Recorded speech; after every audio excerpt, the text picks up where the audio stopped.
Muy buenas tardes, vayan tomando asiento. Vamos a comenzar en breves minutos.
Declaro abierta la 8ª sesión plenaria de la 4ª Conferencia Internacional sobre Financiación para el Desarrollo. La conferencia examinará primero el subtema B del tema 7 del programa titulado Informe de la Comisión de Verificaciones de Poderes.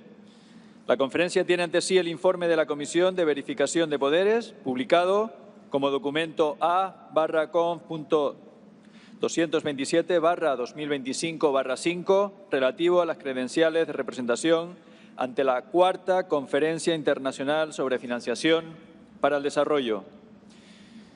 Doy ahora la palabra al presidente de la Comisión de Verificaciones de Poderes, excelentísimo señor Walton Alfonso Webson, quien presentará el informe de la Comisión.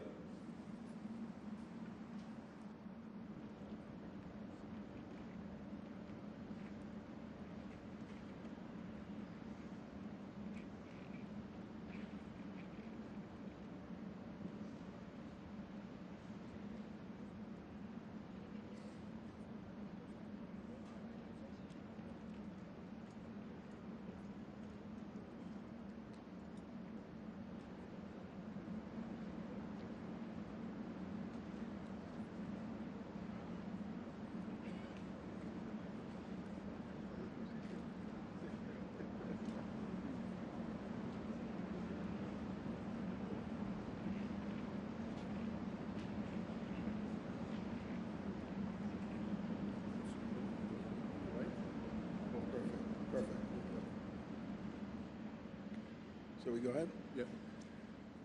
Thank you, Mr. President. Excellencies, on behalf of the Credential Committee, I have the honor to introduce the report of the committees concerning the credentials of the representatives of the states and the European Union to the 4th International Conference on Financing on Development, contained in document A/2 CONF.227/2025/5.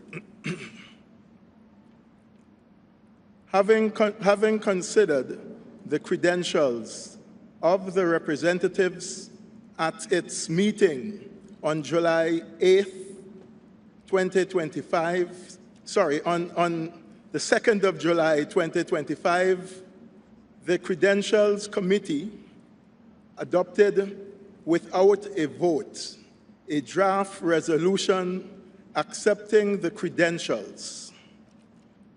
Colleagues, the committee also recommended to the plenary of the conference the adoption of the draft resolution contained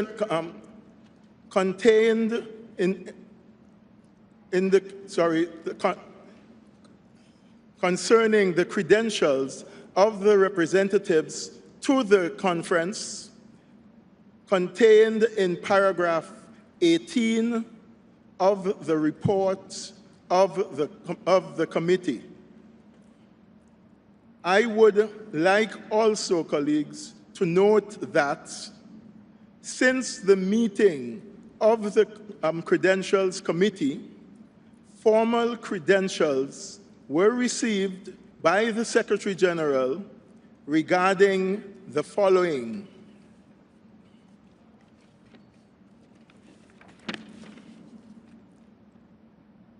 El Salvador, Guatemala, Kenya, Portugal, and Zambia.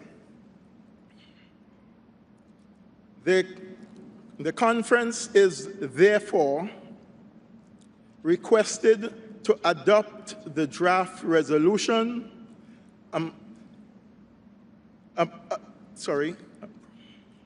providing the report of the meeting of the Credentials Committee, and accept the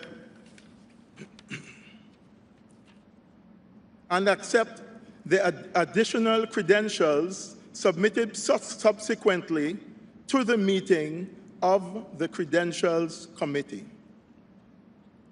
Finally, colleagues, I would like to express my gratitude and appreciation to the members of the Credentials Committee and to the Secretariat for facilitating our work. I thank you, Mr. President.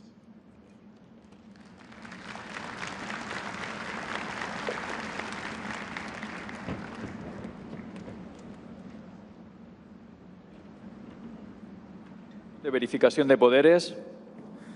Doy las gracias al presidente de la Comisión de Verificación de Poderes. ¿Puedo considerar que la conferencia desea aprobar el proyecto de resolución titulado Informe de la Comisión de Verificación de Poderes, recomendado por la Comisión en el párrafo 18 de su informe, y aceptar las credenciales adicionales de las que se acaba de informar a la conferencia? Si no hay objeciones, así queda acordado. La conferencia ha concluido así el examen del subtema B, del tema 7 del programa y del tema 7 del programa en su totalidad. Distinguidas jefas y jefes de Estado y de Gobierno, ministras, ministros, excelencias, invito a la conferencia a pasar al tema 9 del programa, titulado Mesas redondas de múltiples interesados.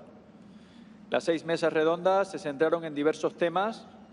Deseo dar mi más sincera felicitación a las copresidencias de las mesas redondas de múltiples interesados por su destacado liderazgo. Invito ahora al excelentísimo señor Mohamed Oudet Jallow, vicepresidente de la República de Sierra Leona, a presentar un resumen de la mesa redonda de múltiples interesados 1 sobre el tema movilización y armonización de los recursos nacionales públicos. También en nombre del copresidente, el excelentísimo señor Alas Karis, presidente de la República de Estonia.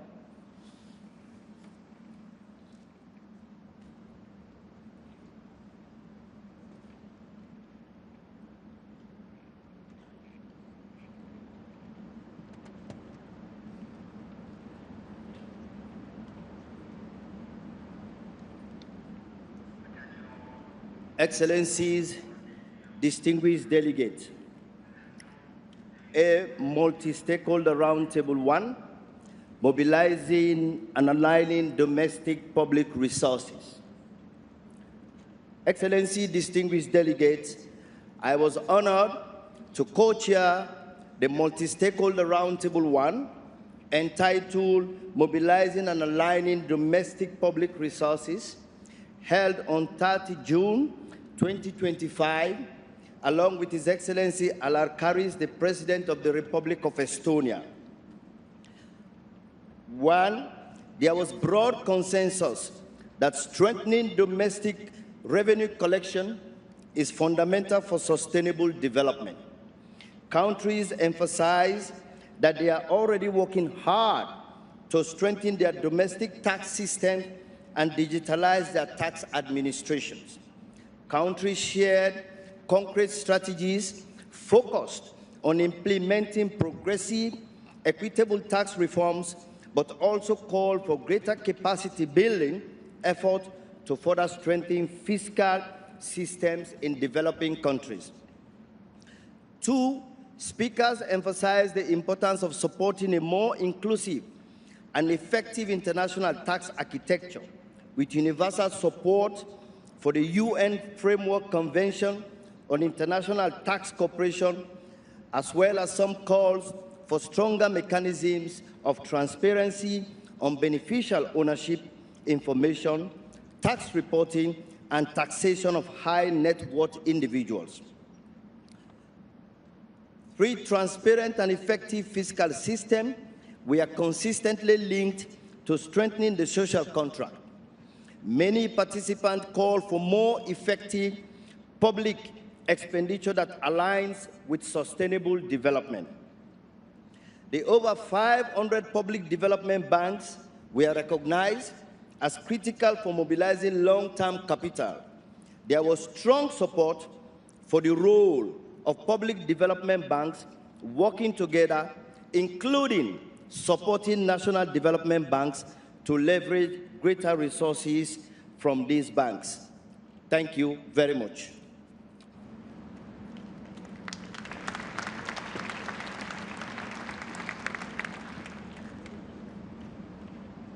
Agradezco al copresidente su declaración e invito ahora al excelentísimo señor Christopher McLennan, viceministro de Desarrollo Internacional de Canadá, a presentar un resumen de la mesa redonda de múltiples interesados 2 sobre el tema movilización del sector empresarial y financiero privado. También en nombre del copresidente, el excelentísimo señor Mohamed Aurangzeb, ministro federal de Finanzas e Ingresos de Pakistán.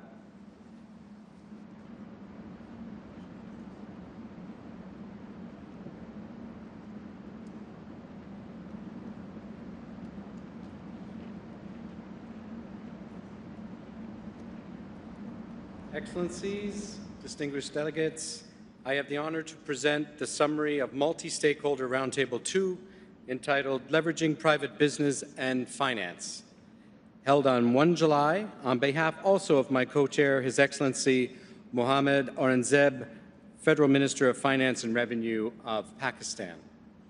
Participants emphasized that public resources alone cannot bridge the $4 trillion annual financing gap. Making partnerships with private capital through blended finance, de-risking tools, and policy reforms crucial to scaling up investments, especially in climate adaptation, infrastructure, and in support for small and medium-sized enterprises. Speakers underscored the importance of domestic reforms to attract private investment, highlighting the need to strengthen capital markets, enhance data transparency, ensure regulatory certainty, and provide incentives aligned with the Sustainable Development Goals. The discussion highlighted innovative tools such as green bonds, debt for climate swaps, and first loss guarantees to channel private capital toward high-impact sectors. Multilateral development banks were urged to expand risk-sharing mechanisms and local currency financing to unlock larger private flows. While recognizing recent progress, participants highlighted ongoing challenges such as high capital costs in emerging markets, inequitable risk assessments, and the pressing need for concessional financing to help de-risk investments. Thank you very much. Agradezco al copresidente su declaración. Invito ahora al distinguido representante de Portugal a presentar un resumen de la mesa redonda de múltiples interesados 3 sobre el tema revitalización de la cooperación internacional para desarrollo. En nombre de los copresidentes, el excelentísimo señor K.P. Sharma Oli, primer ministro de Nepal, y la excelentísima señora Ana Isabel Xavier, secretaria de Estado de Asuntos Exteriores y Cooperación y viceministra de Estado y Asuntos Exteriores de Portugal.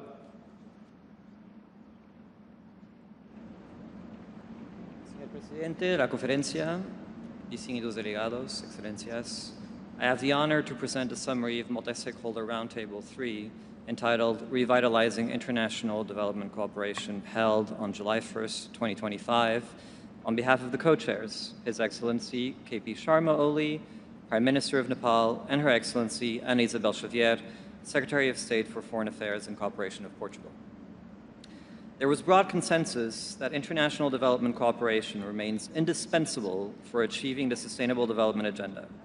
The need for political will to revitalize international development cooperation was highlighted by many delegations, with participants highlighting that the architecture needs to be simplified, fragmentation addressed, and coherence enhanced, with a strong role for the UN as a global convener. In the face of geopolitical tensions, fragmentation, and cascading crises, participants stress the need to meet long-standing ODA targets, while also strengthening the role of South-South and triangular cooperation to scale up solutions. Countries emphasize that development assistance is not charity, but a strategic necessity and responsibility fundamental to peace and security. Emphasis was placed on using development cooperation to catalyze public and private resources in financing for development, and the need for all international assistance to strengthen national capacities and self-reliance.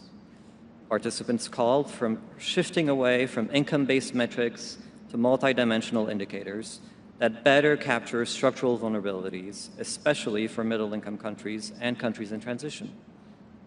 The Beyond GDP Global Alliance and the MVI were highlighted as key tools to improve targeting of resources. I thank you.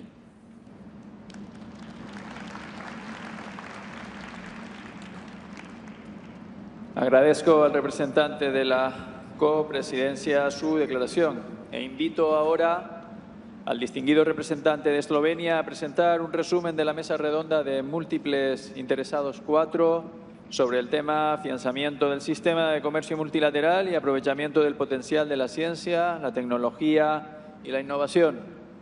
En nombre de las copresidentas, la excelentísima señora Nadia Feta, ministra de Economía y Hacienda de Marruecos, y la excelentísima señora Melita Gabric, viceministra de Asuntos Exteriores y Europeos y ministra de Desarrollo de Eslovenia.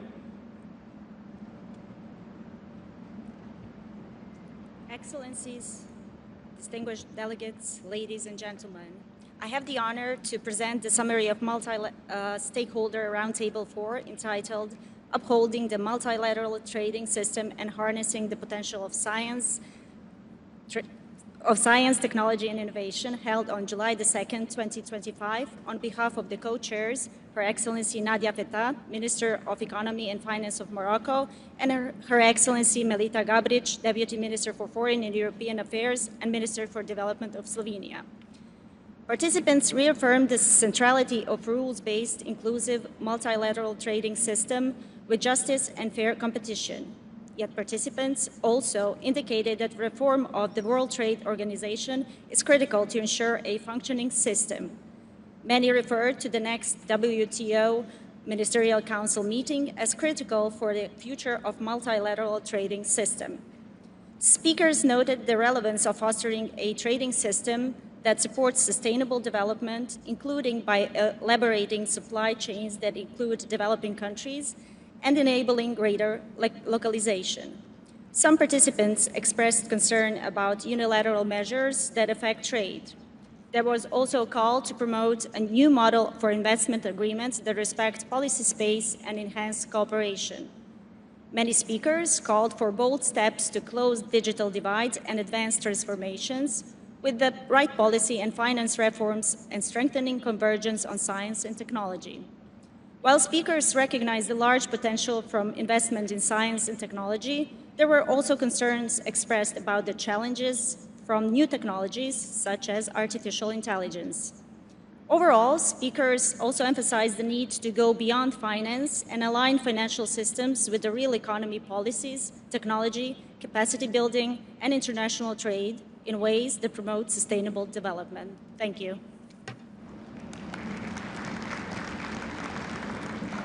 Agradezco a la representante de la copresidencia su declaración e invito ahora al excelentísimo señor Cory Sig, representante permanente de Senegal ante Naciones Unidas en Nueva York, a presentar un resumen de la mesa redonda de múltiples interesados 5 sobre el tema realización de una arquitectura de la deuda soberana orientada al desarrollo.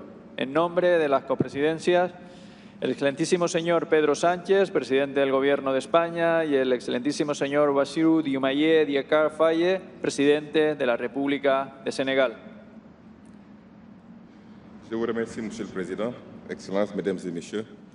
J'ai l'honneur de présenter au nom des coprésidents Son Excellence Monsieur Bassirou Diomaye Diakhar Faye, président de la République du Sénégal, et Son Excellence Monsieur Pedro Sánchez, président du gouvernement d'Espagne, le résumé de la table ronde multipartite numéro 5, intitulé « Vers une architecture de la dette souveraine orientée vers le développement », tenu le 2 juillet 2025. Un large consensus s'est dégagé sur la nécessité de réformes supplémentaires de l'architecture de la dette souveraine, ainsi qu'un appel fort à accélérer les efforts de réforme afin de répondre au manque de l'espace budgétaire et aux pressions liées à l'endettement que subissent de nombreux pays en développement. De nombreux intervenants ont salué les mesures concrètes contenues dans le compromis de Séville, tout en appelant à des plans robustes pour leur mise en œuvre et leur suivi. Toutefois, les pays en développement, en particulier africains, ont plaidé pour un rôle plus central des Nations Unies dans la gouvernance mondiale de la dette souveraine et ont appelé à l'adoption d'un instrument juridique international pour faire face aux situations de crise de la dette. Les participants ont souligné l'importance de la transparence de la dette, de la création d'un registre centralisé des données sur leurs dettes, ainsi que de l'utilité d'instruments innovants tels que les échanges dette contre développement et les clauses de suspension du service de la dette. Ils ont salué les initiatives pertinentes annoncées dans le cadre de la plateforme d'action de Séville. Certains ont insisté sur la nécessité de réformes pratiques, notamment dans le cadre du G20, susceptibles de renforcer la confiance et de recueillir l'appui tant des créanciers que des débiteurs. Une attention particulière a également été portée aux défis spécifiques rencontrés par les petits États insulaires en développement, les pays à revenus intermédiaires, ainsi que l'impact des agences de notation sur le coût de l'endettement. Je vous remercie, Monsieur le Président.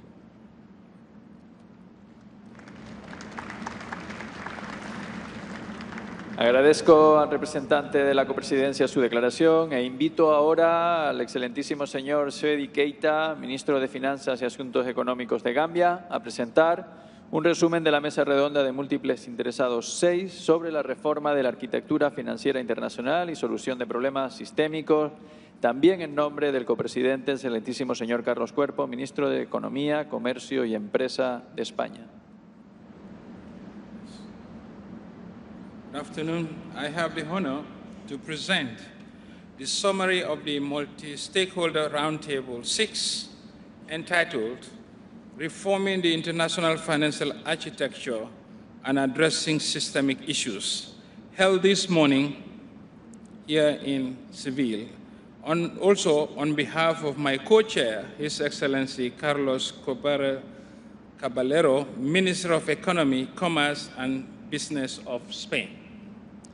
Overall, participants called for a more just, fair, and democratic international financial architecture that reflects the reality of today and that meets the needs of developing countries and the Sustainable Development Agenda. Many participants reflected that domestic reforms and international reforms must go hand in hand and stated the urgency for reforms.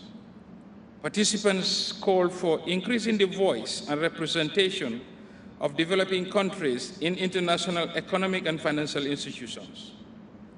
Democratic governance for the international financial institution was suggested as critical to their effectiveness and legitimacy, with specific calls for quota reforms, more broad seats, and better representation in senior management. Speakers called for improving the usefulness of the special drawing rights as a critical component of the global financial safety net.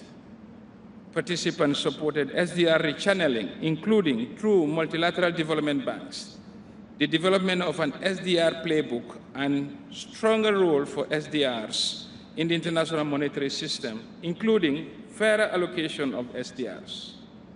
Many countries call for a stronger safety net to better reflect vulnerability, particularly of small island developing states.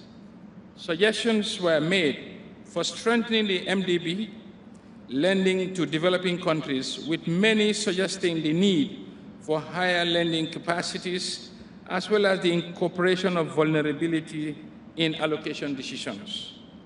A large number of interventions called for changes to the credit rating systems, suggesting that the ratings agencies' methodologies do not sufficiently address vulnerabilities and the investment fundamentals that countries are undertaking. I thank you for your kind attention. Agradezco al copresidente su declaración. Y esto concluye los resúmenes de las mesas redondas de múltiples interesados. Antes de seguir adelante, con arreglo a la organización de sus trabajos, la conferencia escuchará los puntos clave de los debates correspondientes a las vías para las partes interesadas que se celebraron en el marco de actos paralelos a la conferencia, a saber, el Foro Empresarial y el Foro de la Sociedad Civil.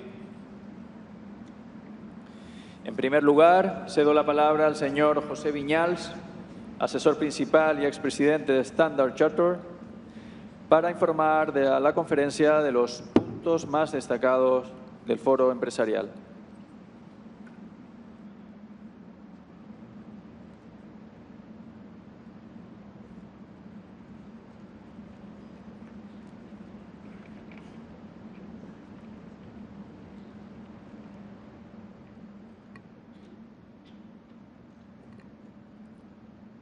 Gracias, señor presidente.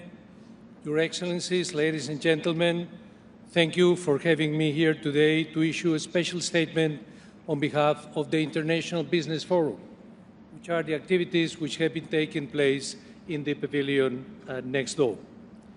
As you know, the United Nations Global Investors for Sustainable Development Alliance, GISD, which I have the honor of co-chairing, has, together with the International Chamber of Commerce, led the Business Steering Committee for FFD4. The Steering Committee represents tens of thousands of companies worldwide and has contributed to the FFD4 process on behalf of the private sector. And this process, together with your partnership, has led to meaningful representation and collaboration with the private sector throughout this week. Thousands of private sector representatives have interacted in the International Business Forum's official program and over 300 side events. So, we have spent a week talking about scaling up. And from these numbers, you can see that we have scaled up private sector participation and momentum in financing for development.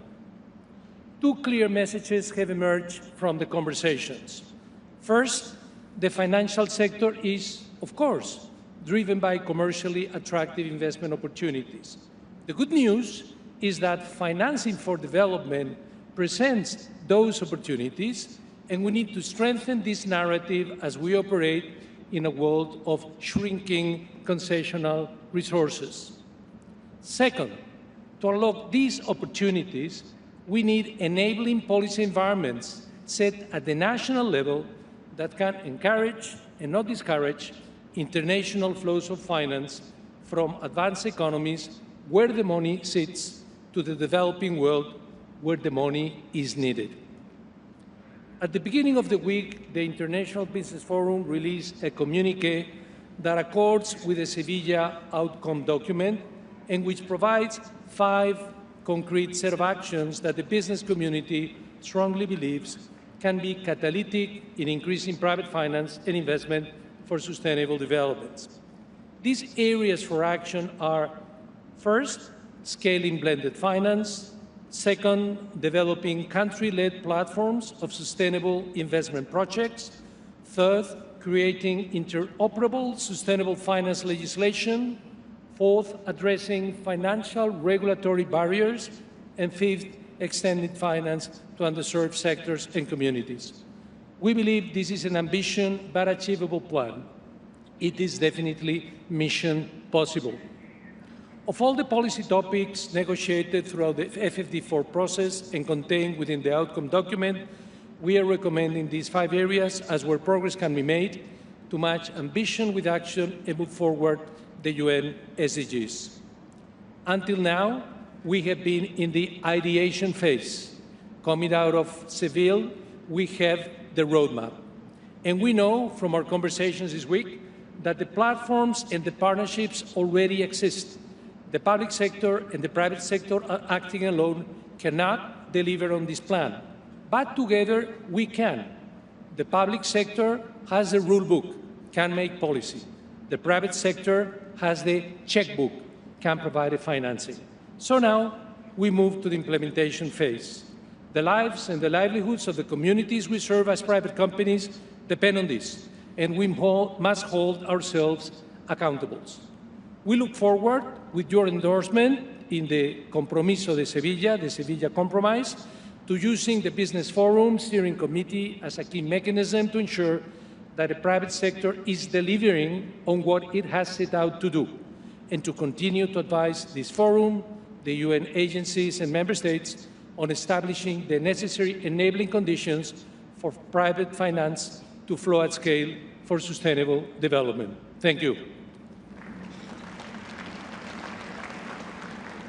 Agradezco al señor Viñal su declaración y doy ahora la palabra a la señora Flora Sonkin, de la Sociedad para el Desarrollo Internacional, Mecanismo de Financiación de la Sociedad Civil para el Desarrollo, para informar a la conferencia de los puntos más destacados del Foro de la Sociedad Civil.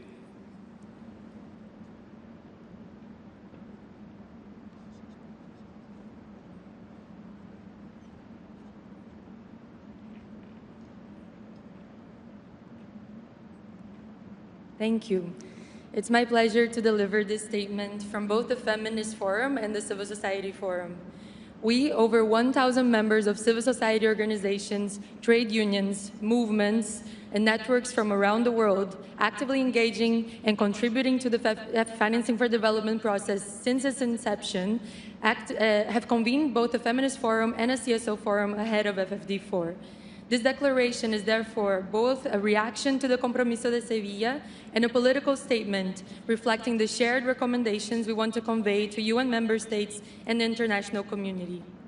FFD4 is taking place at a time when the world is reeling with multiple crises: growing inequalities within and between countries, unsustainable debt burdens faced by the Global South that undermine the realization of human rights and the provision of public services, structural gender and racial inequalities, shrinking civic space, distant work deficit, continued illicit financial flows, including large-scale international tax abuse by corporations and by wealthy individuals, the rise in conflicts and militarism, cuts in official development assistance, and failure to uphold long-standing commitments while trillions are spent on wars and on genocide, the worsening triple planetary crisis, widespread hunger and malnutrition, growing fractures in the multilateral trade system.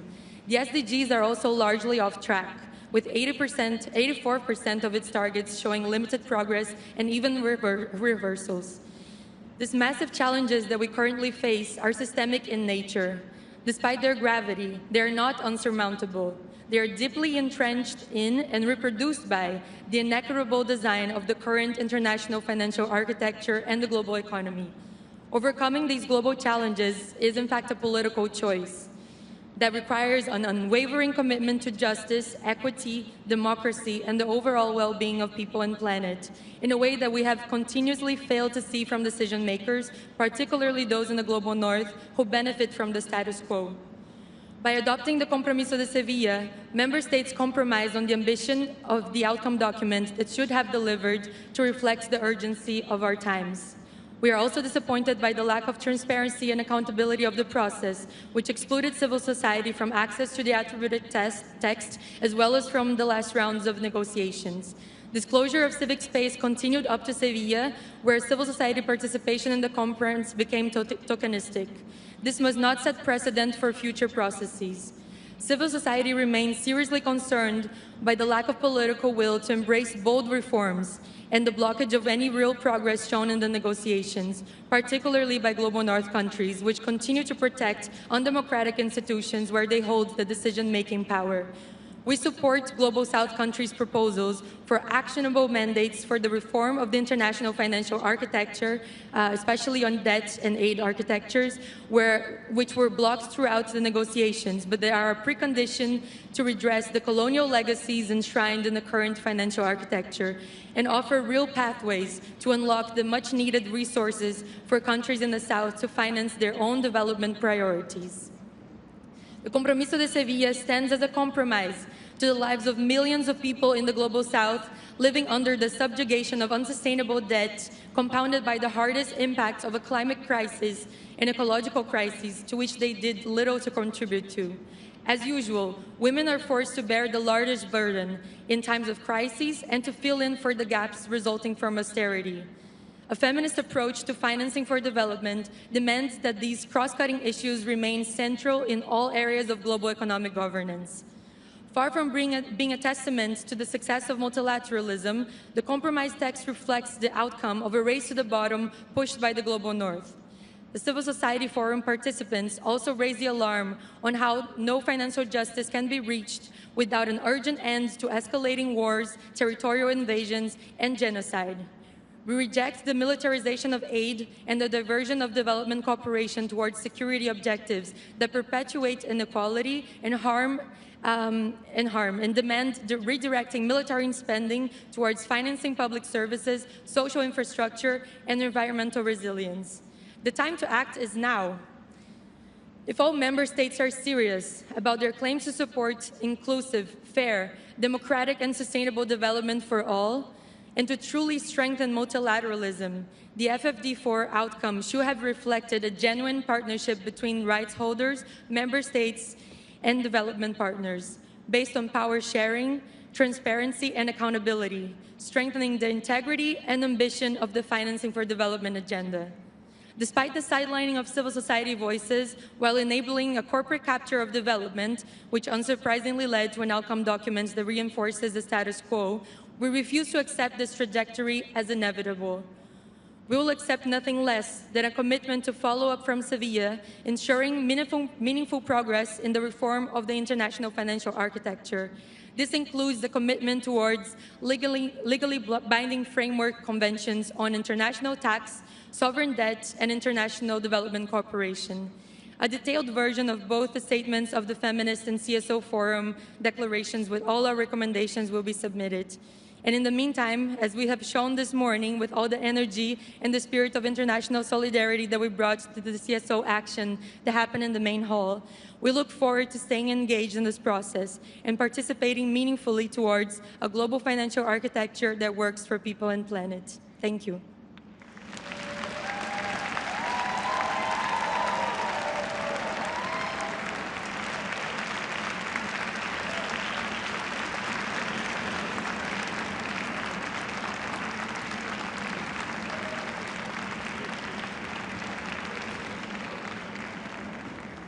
Agradezco a la señora Sonkin su declaración. La conferencia ha concluido así el examen del tema 9 del programa. Excelencias, distinguidas delegadas y delegados, La conferencia reanudará ahora su examen del tema 10 del programa titulado Aprobación del documento final de la conferencia. Se recuerda a las delegaciones que el proyecto de documento final titulado Compromiso de Sevilla fue aprobado en la primera sesión plenaria celebrada el 30 de junio. En esa reunión la conferencia decidió que se escucharía esta tarde cualquier declaración en explicación de voto respecto a la aprobación del proyecto de documento final. Antes de dar la palabra a las delegaciones para que expliquen su voto, quisiera recordarles que las explicaciones se limitarán a 3 minutos y que deberán hacerlas desde sus asientos. Interviene ahora, doy la palabra a Irak en nombre del grupo G77 y China. Thank you, Mr. President. I have the honor to deliver this closing statement on behalf of the Group of 77 and China. In the interest of time, I will deliver a shortened version of our statement. We begin by once again to extending our sincerest appreciation to the government and people of the Kingdom of Spain for hosting this historic 4th International Conference on Financing for Development.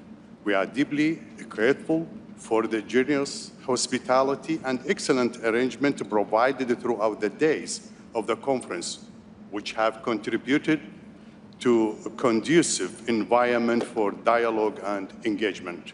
Mr. President, the Group of 77 and China recognizes that progress has been achieved. Compromise outcomes have been secured in a number of key areas of financing for development, particularly those of a priority to developing countries. We are pleased to know the explicit recognition of the $4 trillion financing gap. We welcome the inclusions of language referencing the principle of the common but differentiated responsibilities as enshrined in the Rio Declaration, along with the reaffirmation of the right to development. The document further strengthens the importance of national ownership and international cooperation in the domestic resources mobilization, especially in the area of international tax cooperation.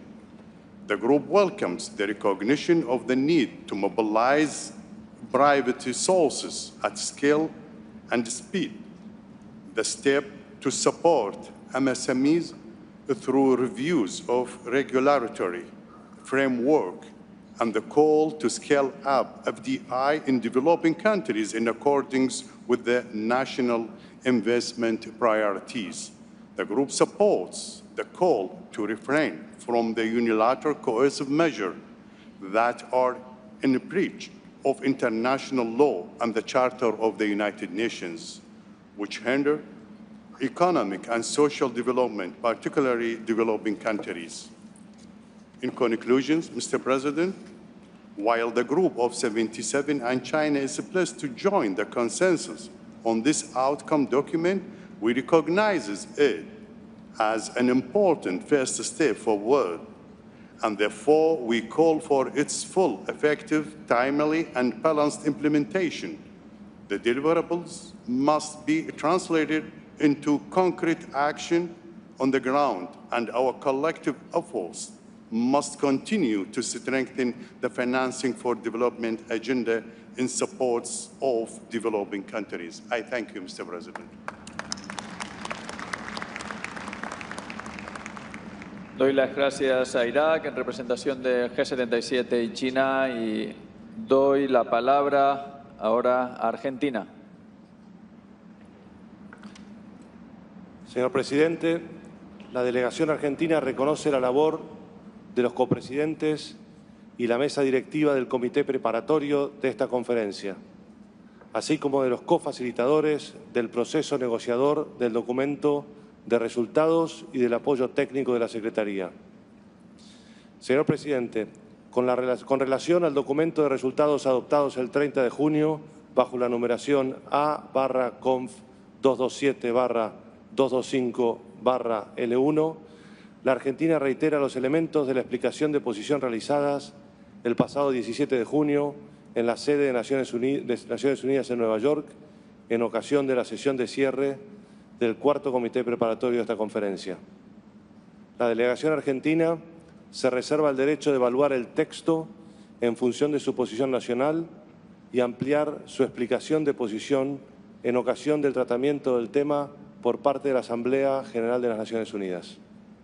Señor presidente, para finalizar, hacemos extensivo nuestro reconocimiento al Reino de España, a la Comunidad de Andalucía y a la ciudad de Sevilla por su hospitalidad como anfitriones de estas conferencias. Muchísimas gracias. Doy las gracias a Argentina por su intervención y ahora doy la palabra a China.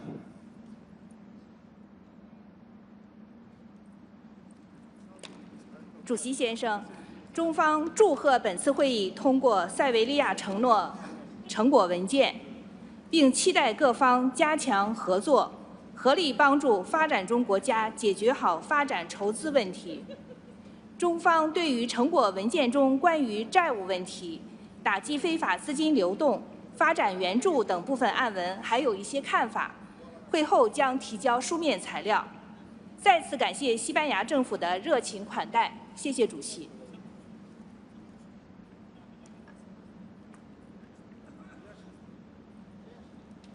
Doy las gracias a China por su intervención. Hemos escuchado el último orador que ha hecho uso de la palabra para explicar su voto. La conferencia ha concluido así el examen del tema 10 del programa. Antes de proseguir, quisiera recordar a los participantes que el tema 6 del programa, titulado Organización de los trabajos y otras cuestiones, que se examinó en una sesión anterior, sigue abierto. Dado que no hay otros asuntos que examinar en relación con el tema, la conferencia ha concluido así su examen del tema 6 del programa. La conferencia examinará ahora el tema 11 del programa, titulado Aprobación del informe de la conferencia. Invito a la conferencia a examinar el documento A/Conf 227/2025/L.2, que contiene el proyecto de informe de la conferencia. A este respecto, invito a la relatora general de la conferencia, la excelentísima señora Matu Joini, representante permanente de Sudáfrica ante las Naciones Unidas en Nueva York, a presentar el proyecto de informe de la conferencia.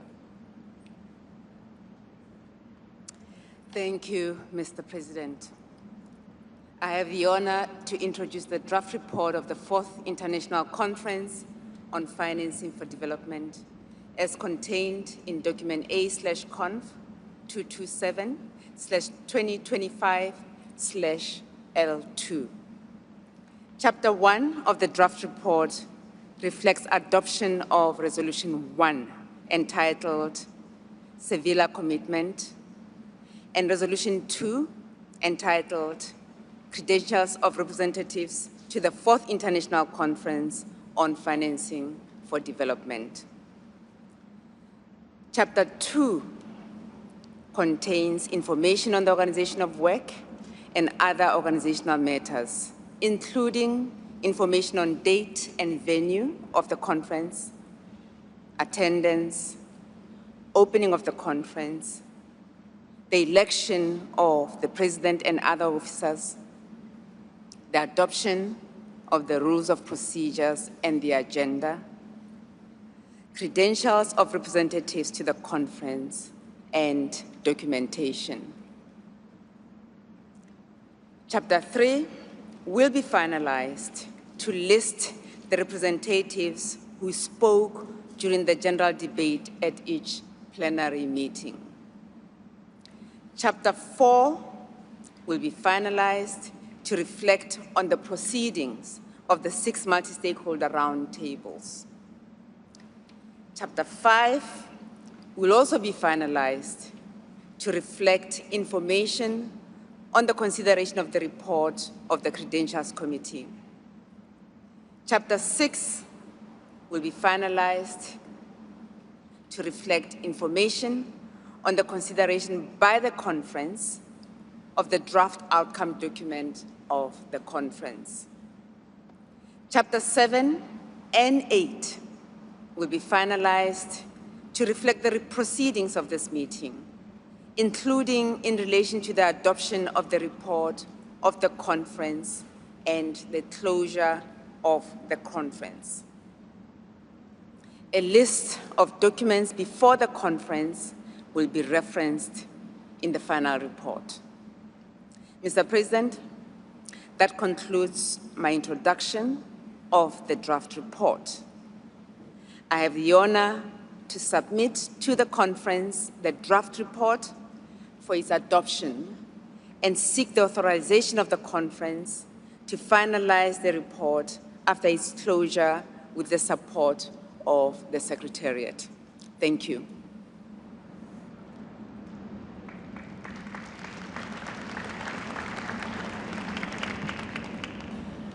Doy las gracias a la relatora general de la conferencia, excelentísima señora Mautu Joini.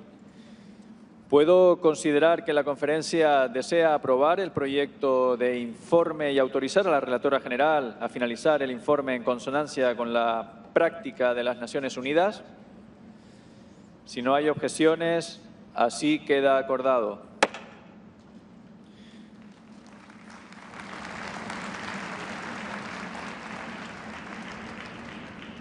La conferencia ha concluido así el examen del tema 11 del programa y ahora tomaremos un breve descanso antes de afrontar la clausura definitiva de la conferencia. Muchas gracias.